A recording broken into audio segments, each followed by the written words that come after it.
A guy walks into a bar with a sad look on his face. As he walks up to the bar, the bartender says, "What's the matter?"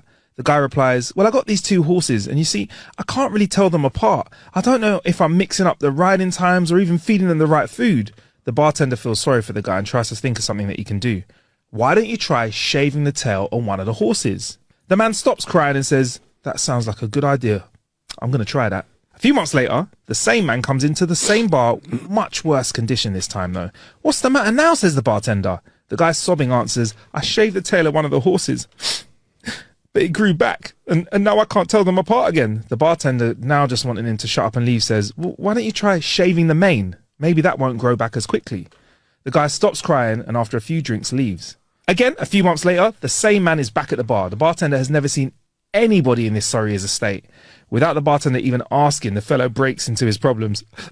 I shaved the mane of one and it grew back again." The bartender, now furious at the guy and his general stupidity, yells, "For crying out loud, just measure the stupid horses. Perhaps one is slightly taller than the other one." The man stops crying and can't believe what the bartender has said and storms out of the bar. The next day, the same guy comes running into the bar as if he's just won the lottery. "It worked! It worked!" he exclaims. "I measured the horses and the black one's definitely 2 inches taller than the white one."